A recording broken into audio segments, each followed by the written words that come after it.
Hello students, welcome to my YouTube channel.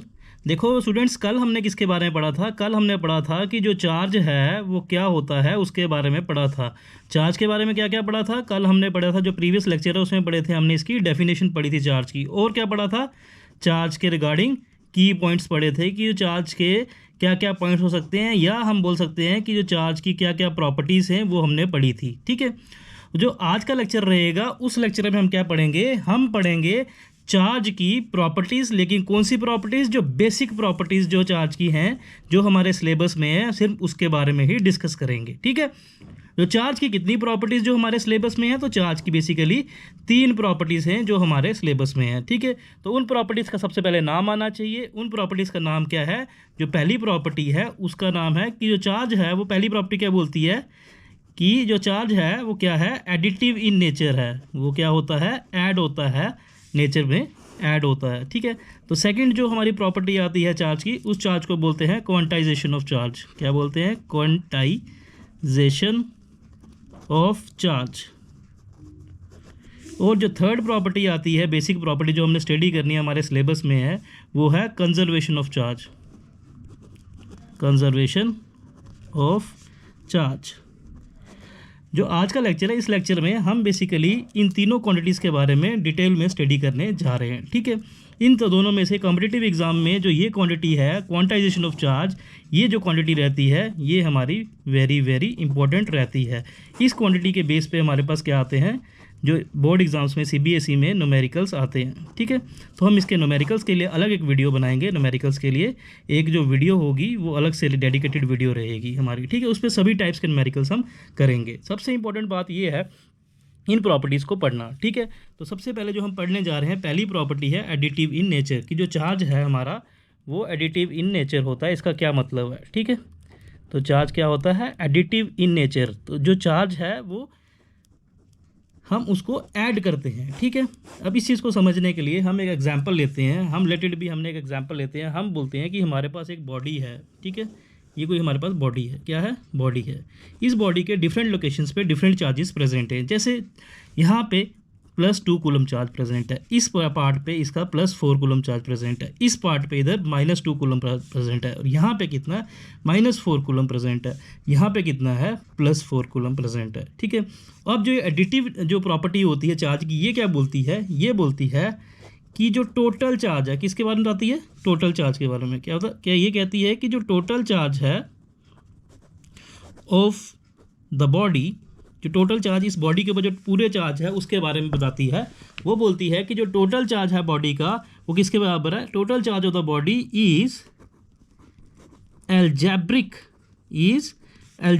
सम। कौन सा सम है? जो टोटल चार्ज होता है वो बेसिकली किसके बराबर है? सम, सभी चार्जेस के सम के बराबर नहीं है, उन सभी चार्जेस के एल्जेब्रिक सम के बराबर है। एल्जेब्रिक सम और सम में डिफरेंस है, वो बाद में बताते हैं। पहले स्टेटमेंट देखते हैं कि जो एडिटिव प्रॉपर्टी होती है चार्ज की, वो बोलती है कि जो टोटल चार्ज है किसी भी बॉडी के ऊपर वो किसके बराबर होता है? Is algebraic sum of all the individual charges present on different parts of body. वो बोलती है कि जो टोटल चार्ज है, जो टोटल चार्ज है बॉडी के ऊपर, एडिटिव प्रॉपर्टी क्या बोलती है? वो बोलती है कि जो टोटल चार्ज है वो किसके बराबर होता है? एल्जेब्रिक सम के। मीन्स जितने भी इंडिविजुअल चार्जेस हैं, जैसे ये चार्ज हो गया, ये चार्ज हो गया, इन सभी इंडिविजुअल चार्जेस के एल्जेब्रिक सम के बराबर है। एल्जेब्रिक सम का मतलब होता है, दो चीज़ें होती हैं, एक होता है सम, एक होता है एल्जेब्रिक सम। जब हम सम की बात करते हैं तो उसमें जस्ट हम क्या करते हैं? सिर्फ ऐड ही करते हैं, सिर्फ प्लस साइन जो होता है इस साइन को ही इंपॉर्टेंस देते हैं। लेकिन जब एल्जेब्रिक सम की बात करते हैं तो उसमें हम एल्जेब्रा की बात करते हैं। किसकी बात करते हैं? एल्जेब्रा। और एल्जेब्रा में क्या होता है? प्लस का साइन भी इंक्लूड होता है और नेगेटिव साइन भी इंक्लूड होता है। मतलब अगर सम हो तो अगर 2 कूलम और 2 कूलम चार्ज दोनों प्रेजेंट हैं, तो जब अगर सम बोलो सिंपली तो ये क्या हो जाएगा? 2 + 2 4 हो जाएगा। लेकिन अगर एल्जेब्रिक सम है, एक में +2 कूलम चार्ज है बॉडी पे, एक में -4 कूलम चार्ज है। ठीक है, तो इस केस में ये 2 + 2 नहीं होगा, बल्कि एल्जेब्रिक सम क्या होता है? एल्जेब्रा के जो साइन है उनको इंपॉर्टेंस दी। 2 प्लस साइन कैसे क्या है? -4, तो ये साइन को इंपॉर्टेंस दी जाती है। प्लस माइनस क्या हो जाएगा? माइनस, तो यहाँ पे क्या आ जाएगा? -2 आंसर आ जाएगा। तो अलजेब्रिक सम का समझ आया। अलजेब्रिक सम का मतलब होता है जो साइन होता है उसको इंपॉर्टेंस देना, ठीक है। और इस अकॉर्डिंग जो यहाँ पे जो इसका टोटल चार्ज हो जाएगा, इस बॉडी पे जो टोटल चार्ज हो जाएगा इस लॉ के अकॉर्डिंग वो अलजेब्रिक सम के बराबर होना। जो इंडिविजुअल चार्जेस, इंडिविजुअल चार्ज इनके अलजेब्रिक सम के बराबर होना चाहिए। इस चार्ज को क्या लिखेंगे +2 और इस चार्ज को लिखेंगे +4 कूलम, क्योंकि चार्ज का यूनिट क्या होता है कूलम, मैंने आपको पिछले लेक्चर में बताया। इस चार्ज को क्या लिखेंगे +4 कूलम, लेकिन इस चार्ज को क्या लिखेंगे +-4 कूलम, क्योंकि साइन को इंपॉर्टेंस देनी है। इस चार्ज को क्या लिखेंगे +-2 कूलम। इसी तरह क्या आएगा 2 + 2 4, 4 और 2 6, 6 और 4 10, ये क्या होगा +-4 कूलम -2 कूलम, ठीक है। क्या आएगा 10 - 6, ये आ जाएगा तेरा 4 कूलम, ये हमारा आंसर आ जाएगा। तो टोटल चार्ज होगा +4 के। बस ये एडिटिव नेचर जो होता है, एडिटिव प्रॉपर्टी यही बोलती है कि जो टोटल चार्ज होता है किसी भी बॉडी के ऊपर वो अलजेब्रिक सम के बराबर होता है, कि इसके जो भी इंडिविजुअल चार्जेस होते हैं उनके अलजेब्रिक सम के बराबर होता है। ये बोलती है पहली प्रॉपर्टी जो हमारी इंपॉर्टेंट है, ठीक है। ये हमारी पहली प्रॉपर्टी खत्म होती है यहीं पे। अब जो हमारी सेकंड प्रॉपर्टी आती है उसका नाम है क्वांटाइजेशन ऑफ चार्ज, ठीक है। तो क्वांटाइजेशन ऑफ चार्ज में सबसे इंपॉर्टेंट बात है क्वांटाइजेशन का मतलब क्या है, ठीक है। ये क्वांटाइजेशन ऑफ चार्ज क्या बोलता है, ये जो प्रॉपर्टी इस प्रॉपर्टी के अकॉर्डिंग क्या बोलता है, ये बोलता है कि जो चार्ज है हमारा वो क्या है क्वांटाइज्ड है। क्या है क्वांटाइज्ड है। या वो बोलता है कि जो चार्ज है हमारा वो क्या है क्वांटाइज्ड है, या वो बोलता है चार्ज हमारा क्या है डिस्क्रीट है, या वो बोलता है कि जो चार्ज है हमारा वो क्या है, वो है हमारा नॉन कंटिन्यूस। क्या है नॉन कंटिन्यूस, ठीक है। अब इंपॉर्टेंट बात है जो डिस्क्रीट वर्ड है और किसका मतलब क्या होता है। देखो डिस्क्रीट मतलब वो होता है कि जो नॉन कंटिन्यूस होता है उसको डिस्क्रीट बोलते हैं। वो बोलता है कि जो चार्ज है वो क्वांटाइज्ड है, मतलब चार्ज नॉन कंटिन्यूस है। कंटिन्यूस का होता है लगातार, मतलब चार्ज की हर एक वैल्यू एग्जिस्ट करती है। अगर कंटिन्यूस होता है चार्ज तो उसका मतलब चार्ज की हर एक वैल्यू +1 भी चार्ज एग्जिस्ट करता है, +1.2 भी करता है, 1.3 भी करता है, बट ऐसा नहीं है। ये क्वांटिटी बोलती है कि जो चार्ज है इसकी जो वैल्यू है वो बेसिकली क्या है क्वांटाइज्ड है, वो क्या है डिस्क्रीट है। मीन्स वो नॉन कंटिन्यूस है, उसकी सारी वैल्यू एग्जिस्ट नहीं करती, कुछ प्रॉपर फिक्स वैल्यूज़ हैं वही इसकी एग्जिस्ट करती हैं, ठीक है। डिस्क्रीट का मतलब हम ये भी बोल सकते हैं कि जो चार्ज की वैल्यू है वो है फिक्स्ड वैल्यू है, ठीक है। मीन्स उसकी सभी वैल्यूज़ जो हैं वो सभी जैसे 1 कूलम हो गया, 2 कूलम हो गया, 3 कूलम हो गया, या 3.3 कूलम, ये सभी वैल्यूज़ एग्जिस्ट नहीं करती, बल्कि उसकी कुछ वैल्यूज़ हैं वो फिक्स कर दी हैं। और वो कैसे फिक्स की हैं उसके लिए उसने एक लॉ दिया है क्वांटाइजेशन लॉ। वो एक फार्मूला है, उस फार्मूला से हमें पता चलता है कौन सा चार्ज एग्जिस्ट करता है और कौन सा एग्जिस्ट नहीं करता, ठीक है। अब हम बात करते हैं कंटिन्यूस और नॉन कंटिन्यूस की, ठीक है। ये चीज़ मैं ये दो चीज़ें बना रहा हूँ। ये जो बेसिकली अगर मैं लाइन ऐसी बनाऊँ तो इसका मतलब होता है ये क्या है नॉन कंटिन्यूस, ये लगातार नहीं है। और यह इसको मैं बोलता हूँ ये डिस्क्रीट इन नेचर है। ये जो स्पेसिंग है ये डिस्क्रीट है, मीन्स इनके बीच में गैप है। जब गैप होगा किसी दो चीज़ों के बीच में उसको बोलेंगे डिस्क्रीट है। अगर मैं ये एक सिंपल लाइन बना रहा हूँ तो ये लाइन क्या होगी कंटिन्यूस होगी। अब जो चार्ज है वो इसकी तरह है बल्कि इसकी तरह नहीं है। मीन्स चार्ज की हर वैल्यू एग्जिस्ट नहीं करती, चार्ज की कुछ फिक्स वैल्यू एग्जिस्ट करती है। जैसे कुछ ये वैल्यू होगी, कुछ ये दूसरी वैल्यू होगी, इन बिटवीन इन दोनों वैल्यू के बीच में कुछ ऐसी वैल्यूज़ भी होंगी जो एग्जिस्ट नहीं करती होंगी, ठीक है। तो अब क्वांटाइजेशन ऑफ चार्ज की स्टेटमेंट क्या है उससे पढ़ने से पहले कुछ बेसिक टर्म्स पढ़ते हैं, कुछ बेसिक अंडरस्टैंडिंग्स देखते हैं। तो जो पहली इंपॉर्टेंट चीज़ है नोट करके मैं लिखता हूँ यहाँ पे। तो जो पहली चीज़ ये है कि जो क्वांटाइजेशन ऑफ चार्ज है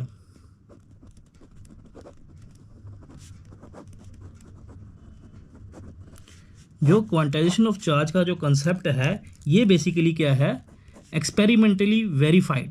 ये नहीं है कि किसी ने ऑब्जर्वेशन बेस्ड पे बोल दिया। दो चीज़ें होती हैं, एक ऑब्जर्वेशन बेस्ड होती है, एक एक्सपेरिमेंटल बेस्ड होती है।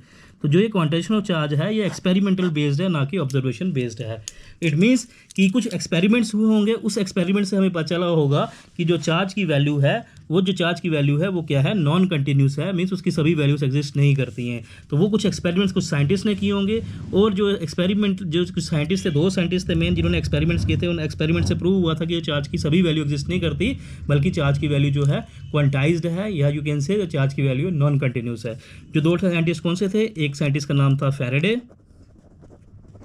दूसरे साइंटिस्ट का नाम था आर मिलिकन।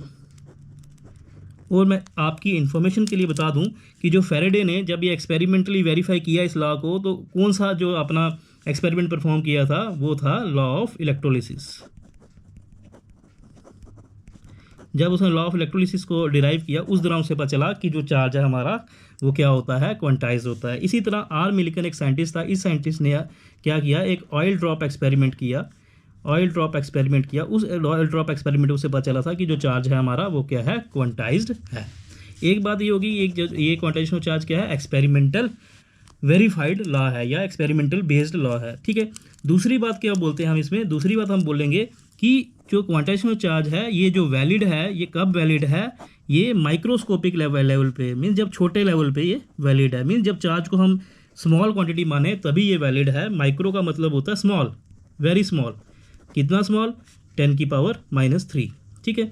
इसी तरह ये वैलिड कहाँ पे है, माइक्रोस्कोपिक लेवल पे वैलिड है। और ये वैलिड कहाँ पे नहीं है, मैक्रोस्कोपिक लेवल पे। मैक्रोस्कोपिक, मैक्रो होता है बड़े लेवल पे, जब बिग लेवल पे, तो बिग लेवल पे जब हम, इट मीन्स कि जब हम चार्ज को क्या माने, जब हम चार्ज को बिग लेवल पे, मीन्स जब हम बिग लेवल पे वैलिड नहीं है, ठीक है। जब चार्ज को हम क्या करें, अगर बड़ा चार्ज लें तो तब जो बेसिकली चार्ज है हमारा क्वांटाइजेशन ऑफ चार्ज है, जो ये क्वांटाइजेशन ऑफ चार्ज का कंसेप्ट है ये फेल हो जाएगा। कब, ये कब फेल होगा, जब हम मैक्रोस्कोपिक लेवल पे बात करेंगे, ठीक है। अब सबसे इंपॉर्टेंट इस चीज़ को समझने के लिए कैसे समझेंगे, ये देखो, जैसे ये लाइन है, अगर यहाँ पे मैं छोटे छोटे बिंदु बनाता हूँ, मीन्स माइक्रोस्कोपिक लेवल पे अगर मैं छोटे छोटे बिंदु बनाता हूँ तो यहाँ पे जो क्वांटाइजेशन ऑफ चार्ज है वैलिड है, क्योंकि यहाँ पे बीच में गैप दिख रहा है। और यही तो कहता है कि चार्ज क्वांटाइज का मतलब क्या होता है, बीच में गैप होना चाहिए। तो ये जब छोटे लेवल, जब मैं इसको माइक्रोस्कोपिक लेवल में देखूंगा तब ये क्या है, वैलिड है, ठीक है। अगर मैं इन्हीं चार्ज की वैल्यू को, इन्हीं चार्ज जो यही चार्ज है इनको बड़ा कर दूँ, इनको ये वैल्यू बड़ी कर दूँ, इसको बड़ा कर दूँ, इसको बड़ा कर दूँ, देखो तो ये क्या हो जाएगा, ये आपस में मिल जाएंगे सारे। तो ये हमें क्या दिखेंगे, एक कंटिन्यूस दिखेंगे, लगातार दिखेंगे। बट जो चार्ज है वो कंटिन्यू होता नहीं है, इसलिए बोलते हैं कि जब हम बड़ा करें मैक्रोस्कोपिक लेवल जो होता है उसमें ये क्वांटिटेटिव चार्ज वैलिड नहीं है, बट इसमें माइक्रोस्कोपिक लेवल पे ये वैलिड है। ये ऑब्जेक्टिव आ सकता है, ठीक है। दो चीज़ें जो होगी हैं, ये सबसे इंपॉर्टेंट चीज़ें थी, ये हमारे क्वांटिटेटिव चार्ज के रिगार्डिंग थी, ठीक है। नेक्स्ट जो हमारी बात आती है वो आती है स्टेटमेंट की, कि इसकी स्टेटमेंट क्या है। देखो स्टेटमेंट मैं लिखूंगा नहीं, मैं सिर्फ आपको डिक्टेट करूंगा, बोलूंगा तो आपने खुद समझनी है, 2-3 बार मैं बोलूंगा। ये स्टेटमेंट क्या बोलती है, क्वांटिटेटिव चार्ज बोलता है, ये क्या बोलता है, ये बोलता है कि एनी चार्ज, क्यू का क्या है, एनी चार्ज, ये बोलता है any charge which exist in nature, कोई भी चार्ज जो एग्जिस्ट करता है नेचर में वो बेसिकली किसके बराबर होता है, is always equals to the integer times the smallest charge which exist in nature. तो ये क्या बोलता है, इसकी स्टेटमेंट बोलती है कि any charge which exist in nature is equal to integer times या integral multiple of smallest charge which is present in the world. और वेयर, यहाँ पे मैं बताऊंगा आपको कि वेयर जो एन है ये क्या है, इंटीजर है, क्या है, इंटीजर है। और जो भी इंटीजर होता है उसकी वैल्यू क्या होती है, 0 भी हो सकती है उसकी, +1 भी हो सकती है और -1 भी हो सकती है, इसी तरह +2, +-2, इसी तरह अप टू सो ऑन, क्योंकि इंटीजर वही होते हैं जो प्लस में भी होते हैं माइनस में भी होते हैं, ठीक है। और यहाँ पे जो ई है ये क्या है, ये बेसिक इसको बोलते हैं स्मॉलेस्ट चार्ज, ई क्या है, स्मॉलेस्ट चार्ज। और जो स्मॉलेस्ट चार्ज होता है वो दुनिया में जो एग्जिस्ट करता है, जो स्टेबल है आज की डेट में, वो जो स्मॉलेस्ट चार्ज है वो किसका चार्ज होता है, वो चार्ज होता है इलेक्ट्रॉन का, किसका, इलेक्ट्रॉन का, ठीक है। या जो ये ई है इसको क्या बोलते हैं, एलिमेंट्री चार्ज भी बोलते हैं, क्या बोलते हैं, एलिमेंट्री, या इसको बोलते हैं बेसिक, या इसको बोलते हैं quantum of charge. Basic charge भी बोलते हैं, क्वांटम चार्ज भी बोलते हैं, और इसको एलिमेंट्री चार्ज भी बोलते हैं। और जो ये ई होता है, इस ई की अपनी एक पर्टिकुलर वैल्यू होती है, और जो ई की वैल्यू है वो हमें दी गई है, आपको याद करनी है, वो कितनी होती है, 1.6 × 10⁻⁻19। अब ई क्या है, चार्ज है, इसका यूनिट क्या होगा, कूलम, इसकी वैल्यू होती है 1.6 × 10⁻⁻19 कूलम, ठीक है। तो ये था हमारा क्वांटाइजेशन ऑफ चार्ज। और इस क्वांटाइजेशन ऑफ चार्ज में हमने ये बताया था कि जो बेसिकली जो कोई भी चार्ज, एनी चार्ज, कोई भी चार्ज, क्यों क्या है, चार्ज है, एन क्या है, यहाँ पे एन इंटीजर बोल सकते हो, या आप एन को बोल सकते हो, एन क्या है यहाँ पे, नंबर ऑफ इलेक्ट्रॉन्स, क्या बोल सकते हैं अपने, नंबर ऑफ इलेक्ट्रॉन्स, ठीक है। इट मीन्स कि अगर एन की वैल्यू, मीन्स अगर नंबर ऑफ इलेक्ट्रॉन्स किसी भी बॉडी के अंदर अगर ज़्यादा होंगे, अगर एन की वैल्यू बड़ी हुई, बिग हुई, तो ये फेल हो जाएगा कंसेप्ट। क्यों, क्योंकि मैंने बताया कि जो मैक्रोस्कोपिक लेवल पे ये वैल्यू फेल हो जाती है, ठीक है। तो ये था हमारा क्वांटाइजेशन ऑफ चार्ज का कंसेप्ट, और इसके बेस्ड में एक ऑब्जेक्टिव क्वेश्चन आता है, वो हम डिस्कस करने जा रहे हैं। अब जो हमारा नेक्स्ट आता है वो आता है, जो नेक्स्ट ऑब्जेक्टिव क्वेश्चन राइज होता है वो बोलता है कि व्हाट इज़ द बेसिक काज, कारण क्या है क्वांटाइजेशन ऑफ चार्ज का, कि चार्ज को क्वांटाइज करने का, जो चार्ज की वैल्यू को फिक्स करने का जो कारण है वो क्या है। तो जनरली होता क्या है, जब भी हम दो सब्सटेंस लें, ये कोई एक सब्सटेंस है, ये कोई दूसरा सब्सटेंस है, ठीक है, इन दोनों सब्सटेंस को जब मैं क्या करूं, रब करूं, क्या करूं, रब करूं, उस दौरान क्या होता है, एक सब्सटेंस से कुछ इसके आउटर मोस्ट इलेक्ट्रॉन्स होते हैं, ये यहाँ से निकलते हैं और इसके ऊपर फॉल करते हैं, ठीक है, ठीक है, तो यहाँ से क्या करते हैं, इलेक्ट्रॉन्स निकलते हैं और यहाँ पे इसके ऊपर गिर जाते हैं। और जनरली ये देखा गया कि जो ड्यूरिंग रबिंग के दौरान क्या होता है, during rubbing only integer number of electrons are transferred from one body to other। It means कि ड्यूरिंग रबिंग क्या देखा गया, ये देखा गया कि जब भी हम रब करते हैं उस दौरान क्या होता है, इलेक्ट्रॉन ट्रांसफ़र होते हैं, क्या होते हैं, ट्रांसफरेंस ऑफ इलेक्ट्रॉन, इलेक्ट्रॉन क्या होते हैं, ट्रांसफ़र होते हैं। ये देखा गया कि जब जो इलेक्ट्रॉन्स जब ट्रांसफ़र होते हैं उस दौरान क्या सिर्फ इंटीजर नंबर ऑफ इलेक्ट्रॉन्स जो हैं वही ट्रांसफ़र हुए हैं। Integer number of electron means या तो एक इलेक्ट्रॉन वहाँ पे जो जब रब करते हैं या तो इंटीजर टाइम्स मीन्स जो इंटीग्रल या तो 1 करेगा या तो 2 करेगा या तो 3 करेगा या तो 4 करेगा। और ये देखा गया कि जो हमारा फ्रैक्शंस में, जैसे ये नहीं हो कि 1.5 जो इलेक्ट्रॉन है वो कभी भी ट्रांसफ़र नहीं किया, या 2.5 इलेक्ट्रॉन कभी ट्रांसफ़र नहीं किए, कितने ट्रांसफ़र किए, सिर्फ इंटीजर टाइम्स इलेक्ट्रॉन ट्रांसफ़र किए। इट मीन्स कि जो इलेक्ट्रॉन ट्रांसफ़र करने की जो वैल्यू है वो सभी वैल्यू नहीं है, मीन्स 1.5 नहीं आया, 2.5 नहीं आया, इट मीन्स कि जो वैल्यू आई वहाँ पे वो क्या आई, क्वांटाइज्ड। तो हमें हमारे पास नॉन कंटिन्यूस लगातार वैल्यू नहीं आई, वो हमारे पास क्या है, नॉन कंटिन्यूस, सिर्फ इंटीजर जो 1 2 3 वही इलेक्ट्रॉन ट्रांसफर हुए। इसलिए हम बोलते हैं कि जो चार्ज होता है वो हमारा क्या होता है, जो चार्ज होता है हमारा वो क्या होता है, क्वांटाइज होता है। तो बेसिक कारण क्या है क्वांटाइजेशन चार्ज को मानने का, कि रबिंग के दौरान क्या होता है, सिर्फ integer number of electrons transfer होते हैं। अगर सभी इलेक्ट्रॉन ट्रांसफर होते हैं तो हम बोलते हैं क्वांटाइज नहीं है, सिर्फ इंटीजर होते हैं, फ्रैक्शन वाले नहीं होते हैं। इसलिए याद रखना, जो फ्रैक्शन में जो हमारी चार्ज की वैल्यू होगी वो कभी भी एग्जिस्ट नहीं करेगी। तो ये था बेसिक हमारा क्वांटाइजेशन ऑफ चार्ज के बारे में। अब हम नेक्स्ट पढ़ेंगे अपनी थर्ड प्रॉपर्टी, जिसका नाम है कंजर्वेशन ऑफ चार्ज। जो ये थर्ड प्रॉपर्टी है इसका नाम है कंजर्वेशन ऑफ चार्ज। ये क्या बोलती है, ये प्रॉपर्टी बोलती है कि जो चार्ज है हमारा वो क्या रहता है, वो हमारा कंजर्व्ड होता है। चार्ज क्या रहता है, कंजर्व मीन्स वो उसकी जो वैल्यू है, जो चार्ज की वैल्यू है वो क्या होती है, वो कांस्टेंट रहती है, वो चेंज नहीं होती। लेकिन कौन से चार्ज की वैल्यू, टोटल चार्ज की। तो बोलता है कभी भी किसी भी बॉडी के अंदर जो टोटल चार्ज है उसकी जो वैल्यू है वो कांस्टेंट रहती है। इट मीन्स कि इसकी जो चार्ज की वैल्यू, ना तो हम क्या करते हैं, charge can neither be created nor be destroyed. ये स्टेटमेंट क्या बोलती है, इसकी जो स्टेटमेंट्स है वो भी देखेंगे। उससे पहले हम क्या करते हैं, ये बोलता है कंजर्वेशन चार्ज बोलता है कि चार्ज को ना तो हम क्रिएट कर सकते हैं ना तो जो हम डिस्ट्रॉय कर सकते हैं, बट जो चार्ज है वो ट्रांसफर हो सकता है एक बॉडी से दूसरी बॉडी में। मोर ओवर इसकी दूसरी स्टेटमेंट बोलती है कि जो टोटल चार्ज है किसी भी आइसोलेटेड सिस्टम का वो क्या रहता है, हमेशा कंजर्व रहता है या कांस्टेंट रहता है, वो चेंज नहीं होता। इसकी हम एग्जांपल्स देखेंगे, उससे अच्छे से आपको समझ आएगा। अगर इस लेक्चर में एग्जांपल्स होती हैं वेल एंड गुड, नहीं तो अदरवाइज हम नेक्स्ट लेक्चर में इसकी एग्जांपल्स देखेंगे, ठीक है। उससे पहले कुछ नोट करके, जैसे कुछ बेसिक टर्म्स मैंने बताई थी। पहली बात ये कि जो ये कंजर्वेशन ऑफ चार्ज है, ये जो वैलिड है, ये कहाँ पे वैलिड है, दो लेवल होते हैं, माइक्रोस्कोपिक एक मैक्रोस्कोपिक। माइक्रोस्कोपिक होता है छोटा, मैक्रोस्कोपिक होता है बड़ा। ये वैलिड दोनों में वैलिड है, माइक्रोस्कोपिक में वैलिड है और मैक्रोस्कोपिक में वैलिड है।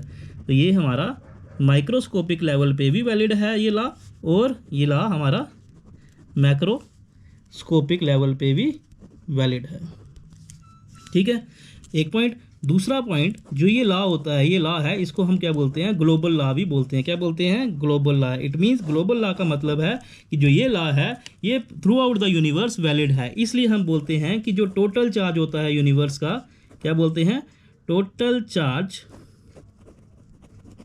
Of universe is constant. इसलिए हम बोलते हैं कि जो टोटल चार्ज, जितना भी चार्ज पूरे दुनिया में मिला के जो सारा चार्ज है वो क्या रहता है, हमेशा कंजर्व रहता है। इट मीन्स कि जो कंजर्वेशन ऑफ चार्ज जो हमारा लॉ है, ये लॉ हमारा इंडिया में भी वैलिड है, पाकिस्तान में भी वैलिड है, थ्रू आउट आवर यूनिवर्स ये वैलिड है, ठीक है। नेक्स्ट जो लास्ट क्या मतलब हम बात कर लेते हैं इसकी स्टेटमेंट की, मैंने आपको डिक्टेट कर दी है, तो फिर भी मैं एक स्टेटमेंट लिखने जा रहा हूँ इसकी। तो इसकी जो स्टेटमेंट है, ये 2 स्टेटमेंट आती हैं इसकी। पहली स्टेटमेंट क्या बोलती है वो डिस्कस करते हैं। पहली स्टेटमेंट बोलती है कि इन एन आइसोलेटेड सिस्टम, कोई सिस्टम है, इन एन आइसोलेटेड सिस्टम, कौन सा सिस्टम, आइसोलेटेड सिस्टम। तो आइसोलेटेड सिस्टम वो सिस्टम होता है जिस पे नेट एक्सटर्नल फोर्स जीरो होती है, ठीक है। जैसे सपोज करते हैं ये मेरे पास कोई एक सिस्टम है, एक बॉक्स पड़ा हुआ है। इस बॉक्स को आइसोलेटेड कब कहेंगे, जब जो एक्सटर्नल फोर्सेस हैं, एक्सटर्नल फोर्सेस में कौन आता है, जैसे विंड हो गया, जैसे टेम्परेचर हो गया, जैसे प्रेशर हो गया। जब इन सब का जो इम्पैक्ट है इस फोर्स पे नेगलेक्ट कर दें, तब हम बोलते हैं कि जो ये बॉक्स है ये आइसोलेशन में है या ये आइसोलेटेड है। आइसोलेटेड, कोई चीज़ आइसोलेटेड कब होती है, जब उस पर जो नेट एक्सटर्नल फोर्स है, जो बाहरी फोर्स उस पर जीरो लग रही हो, जब हम मान के चले तब हम बोलते हैं वो आइसोलेटेड सिस्टम है। तो ये स्टेटमेंट क्या बोलती है, ये बोलती है इन एन आइसोलेटेड सिस्टम, किसी आइसोलेटेड सिस्टम में क्या होता है कि जो टोटल चार्ज होता है, मतलब in an isolated system total charge always remains constant. ये बोलता है कि ये क्या बोलता है, ये बेसिकली क्या बोलता है, ये बोलता है कि किसी आइसोलेटेड सिस्टम में जो टोटल चार्ज होता है उसकी जो वैल्यू है वो हमेशा क्या रहती है, कांस्टेंट रहती है। मींस उसकी वैल्यू चेंज नहीं होती। किसी भी सिस्टम में जो चार्ज की वैल्यू है वो टोटल वैल्यू, चार्ज की वैल्यू चेंज नहीं होती है। दूसरी जो स्टेटमेंट आती है इसकी वो क्या आती है, ये दूसरी स्टेटमेंट ये बोलता है जो charge can neither be created nor be destroyed but charge can be transferred from one body to other। तो ये स्टेटमेंट क्या बोलती है कि जो हमारा चार्ज है इसको ना तो मैं क्रिएट कर सकता हूँ ना तो मैं इसको डिस्ट्रॉय कर सकता हूँ, बट लेकिन जो चार्ज है वो ट्रांसफ़र हो सकता है, कहाँ से, फ्रॉम एक बॉडी से दूसरी बॉडी पे ये ट्रांसफ़र हो सकता है। तो ये बेसिकली था हमारा कंजर्वेशन ऑफ जो चार्ज है, इसका टॉपिक था। इसमें मैंने आपको 2 की पॉइंट्स बताए, एक ये पॉइंट बताया और दूसरा ये पॉइंट बताया, और मैंने आपको इसकी स्टेटमेंट बताई। ये था हमारा कंजर्वेशन ऑफ चार्ज का। अब इसके बाद क्या है, इसकी हमारी बनती है इसकी एग्जाम्पल्स। वो हम इस लेक्चर में नहीं करेंगे ड्यू टू सम रीजंस। अभी मेरे कैमरा की बैटरी बहुत लो हो चुकी है, तो ये एग्जाम्पल्स हम करेंगे नेक्स्ट लेक्चर में, ठीक है। जो नेक्स्ट लेक्चर होगा उसमें करेंगे, ठीक है। 40 अभी तक जो हमने पढ़ा है उस सभी के जो आपके शॉर्ट नोट्स हैं, शॉर्ट नोट्स, वो सभी मैं क्या कर रहा हूँ, मैं जो ये चैनल है ये हमारे पास इसका इंस्टा में भी चैनल है, इंस्टाग्राम पे भी, और ये इसके जो कम्युनिटी सेक्शन है, इसी चैनल की जो कम्युनिटी सेक्शन है, इस सेक्शन पे मैं कर रहा हूँ, मैं जो ये शॉर्ट नोट्स हैं इनकी फ़ोटो खींच के, उनकी PDF बना के, उनके स्क्रीनशॉट लेके इस चैनल में डाल रहा हूँ। यहाँ पे भी डाल रहा हूँ और इंस्टाग्राम पे भी, जो इंस्टाग्राम पे भी डाल रहा हूँ। और इंस्टाग्राम पे इसी नाम पे, जैसे वो हमारा चैनल का नाम है फेयर फ्री, इसी तरह इंस्टाग्राम पे भी हमारा चैनल जो है एक पेज बना हुआ है फेयर फ्री फिज़िक्स के नाम से, फेयर फ्री फिज़िक्स नाम, जो फेयर फ्री फिज़िक्स है इसी नाम से क्या है इंस्टाग्राम पे चैनल है, आप उसको भी फॉलो कर सकते हो। उसमें भी हमारे नोट्स मिलेंगे और आपको कम्युनिटी सेक्शन में भी इसी चैनल के नोट्स मिलेंगे, ठीक है। Thank you for watching our video.